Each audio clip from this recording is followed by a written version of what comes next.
previously on Rockstock channel. Yeah, we raised about $6 million through a structured equity placement, rights issue and convertible note. So we look forward to sort of putting out the PFS and demonstrating what that could potentially look like. Welcome back to Rockstock channel. It is Wednesday, November 27th, and we're here with a follow-up interview in our Getting to Know You series with Jindalee Lithium. Jindalee trades on the Australian Stock Exchange, ticker symbol JLL, and on the OTCQX, ticker symbol JNDAF.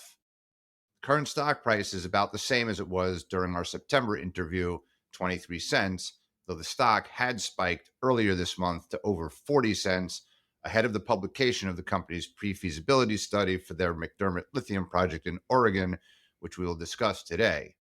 At the same time, Lithium America's Thacker Pass got their loan programs office approval, which also influenced Jindalee's stock.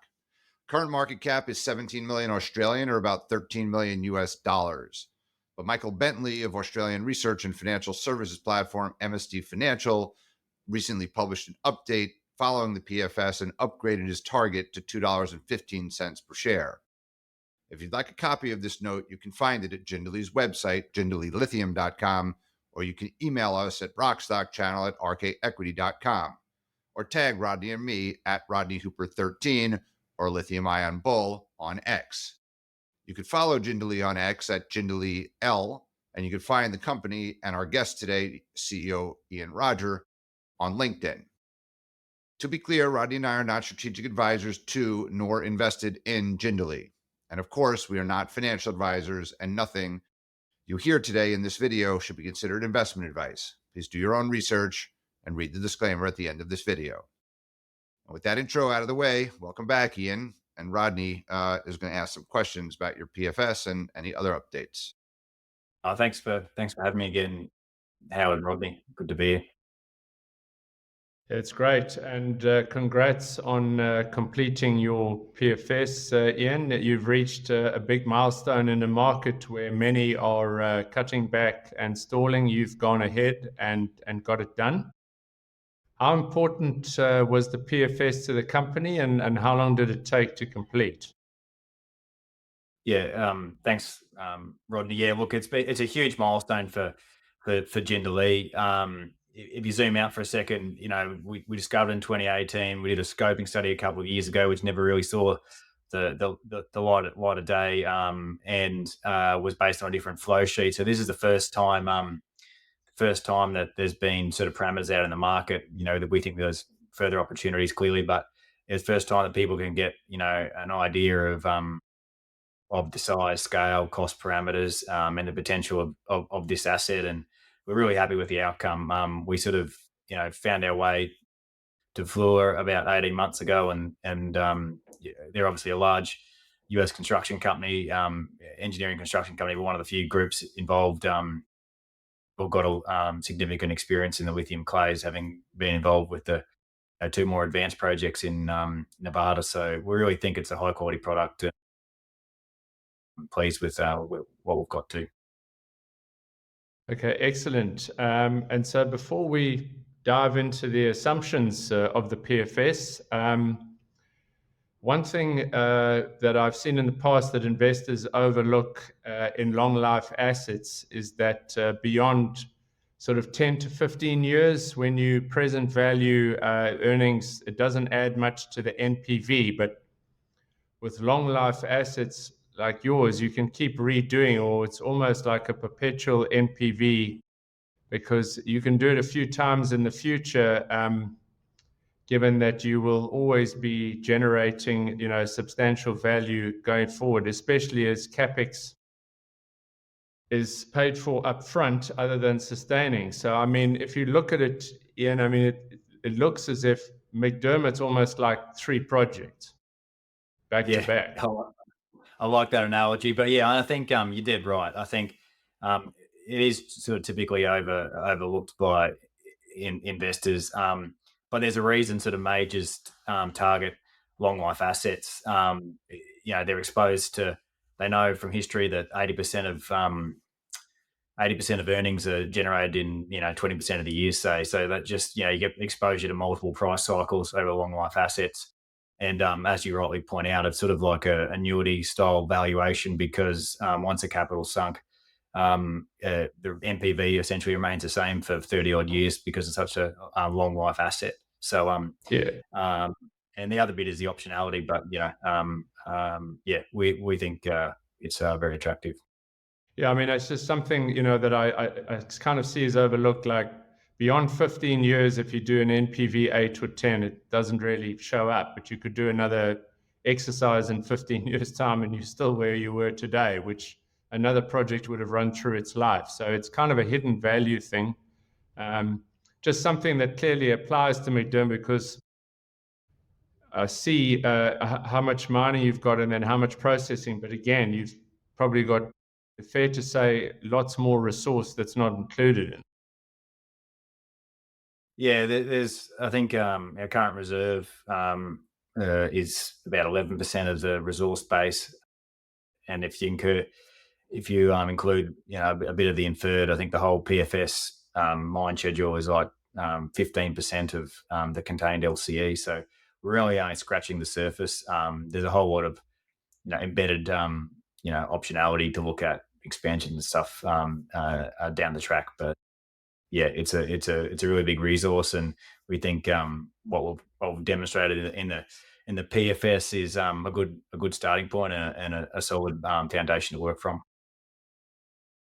And if we move to the assumptions that you've used, you've got $24,000 a ton, if I'm correct, sort of assumed flat through the life. That gives you an 18% after-tax, post-tax IRR, and I think it was 14.6 was your break even for the NPV. But again, a lot of the centers around CapEx, and that's really the main factor. You've got about 3 billion. If you can secure non-dilutive grants or low-cost funding, I mean, that changes everything. Where are you guys on that front, and how's that progressing to get that sort of game changer? Yeah, no, it's a good question. I think before I get to that, I mean, the pricing was based on long-term incident pricing, similar to, I guess, a lot of the other groups. But I think one of the things we try to highlight in the PFS is that the OpEx and sustaining capital still generates decent margins at today's pricing. But as you point out, the key is the capital, and being a US based project, we're eligible for those US funding pools that are just unheard of elsewhere in the mining finance world. Thacker Pass being the key example, with sort of home loan sort of dollars in terms of tenor and treasury rates. But where are we up to? We've got a DoD grant afoot. We're expecting an update by the end of the year. We've been through a recent update, etc., with them, but that's the best guidance we've got around that, and that could materially co-fund the next stage of drilling, test work, and feasibility study, and really provide less dilutionary funding for non-dilutionary funding for that sort of key pre-development stage. We've through our advisors, we've had early engagements with some of the loan, the LPO and Exim and other avenues through the US government. I think we've been a bit early because we hadn't completed a pre-feasibility study, but we're sort of gearing up once the dust settles with the election, etc., to re-engage with those to put ourselves in the best possible position. Okay, great. And then your C1 cash costs at around just under 8.7. Is there some scope for refinement and tweaking that in the future, going towards your DFS? Yeah, absolutely. We think there's plenty of opportunity to bring that down and optimize through additional test work pre DFS. I think just zooming out for a second, I think to think about the opportunities is first thing to recognize is 70% of the OpEx is in the processing, and of that, the single biggest input is reagents, in particular sulfur. So if you have a look at opportunities, the processing is 2 steps: beneficiation, upgrading the ore before a leach feed. And so any opportunities that you can knock out, acid consuming minerals, or while still preserving lithium in that beneficiation step, that materially reduces acid consumption and your capital intensity and operating costs, everything else remaining the same. So there's a bunch of opportunities in that space we've sort of identified through the PFS that be a focus of work, pre-locking the scope on a DFS. The other one is, well, it's cost related, but from a byproducts point of view, ability to really drive down the lithium unit costs. One of the big opportunities is magnesium. We actually produce a magnesium sulfate, which is a Epsom salts. It's a agricultural product and bath salt actually, but we haven't included any of that in the PFS, and there's further work to do around the market and test work. But we're excited by that potential. And then I think probably the other bit to add is, I think we spoke about last time. In September, we signed a deal, a cooperative research and development agreement with the DOE, and they're working in consortium with some US research institutions, universities, as well as the Oregon Mines Department. And so their scope is really overlaps with these opportunities. One is focusing on beneficiation, the other is co-products, but then they're also working on a bunch of other stuff to improve sustainability outcomes and costs. So we're excited that work's being funded through the DOE, and it's only really starting now. So we're excited where that might lead. Okay, great. So lots of scope. The other thing is, Ian, is recoveries in the model were estimated at 84%. How does that compare to your previous test work? Yep. So it's all the recovery in the PFS is based on this the PFS test work program that started with Fluor's assistance in the middle of last year. So we did sort of bench scale test work from the beneficiation into the acid leach, and then we've done a bulk leaching to test the back end of the plant to produce a lithium carbonate, which we did in battery grade lithium carbonate in July. So those recoveries are all based on that work. I think one of the things that drive this sort of higher recoveries, particularly if you sort of compare it to some of the peers, is the smectite. Our smectite in the clay leaches has very good extraction rates at good acid levels, but also it's very quick. Sort of it goes into solution within an hour. So and then all the previous test work to the PFS is sort of a bit irrelevant with testing different flow sheets, etc. So we're pleased with that outcome. Okay, and then something I need to sort of raise, because we hear different things and markets change, is the question of whether there are any materials or reagent supply risks associated with the region or for the project. Yeah, I mean, similar to Thacker Pass, require a number of reagents, sulfur being the largest. Luckily, we're sort of spoiled by US rail and road infrastructure. So the work we've done in the PFS gives us confidence that we'll be able to get access to those. But obviously, we're going to have to do a lot more market and logistics work as we go forward, and that speaks to how we might think about phasing and whatnot as well. Okay, well, that's a good lead in, because my next question is, given the size of the resource and the limited percentage of the resource that the study was done on, is there sufficient infrastructure and labor and so on that you could potentially expand the project to phase 2, especially as your mining discontinues well before your processing life ends? If there is a high lithium price environment in the future, can you go bigger?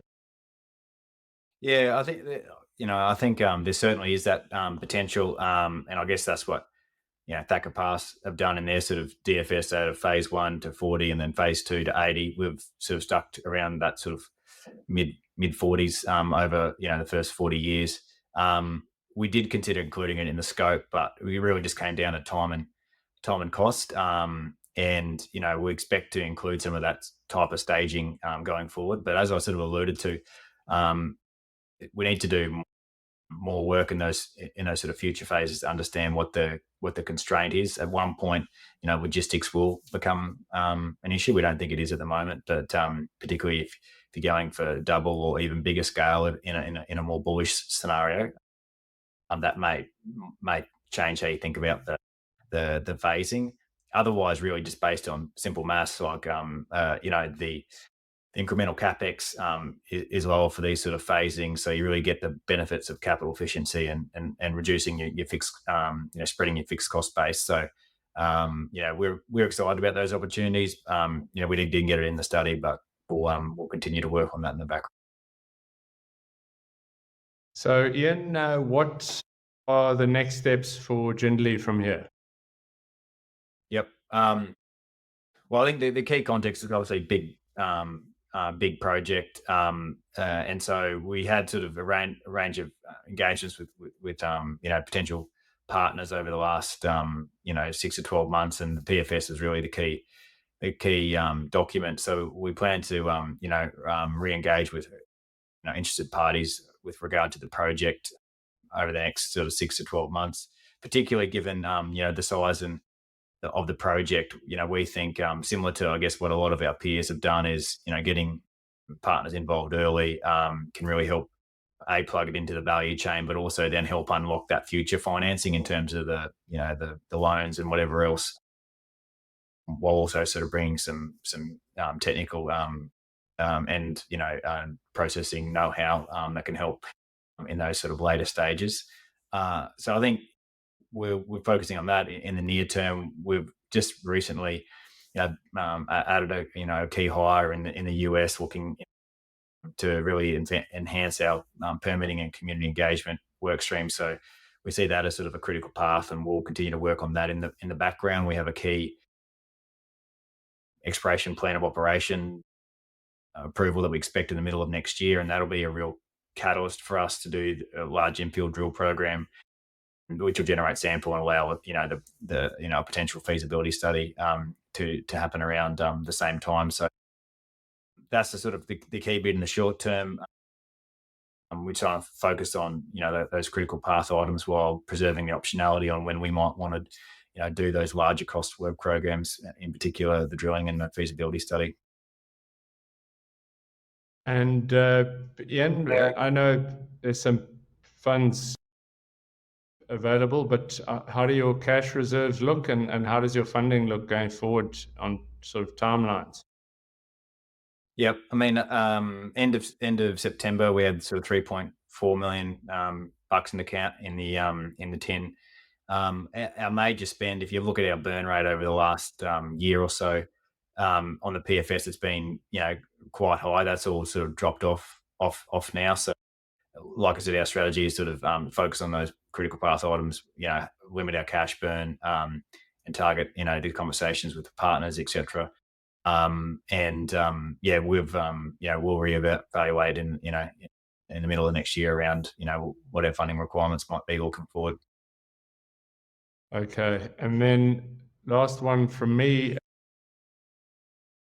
The tariffs, they seem likely. Trump's victory and policy changes have yet to be fully laid out, but could this change things for Jindalee and secure you project funding and possibly a partner sooner? Tariffs, I would think, would play well for domestic projects.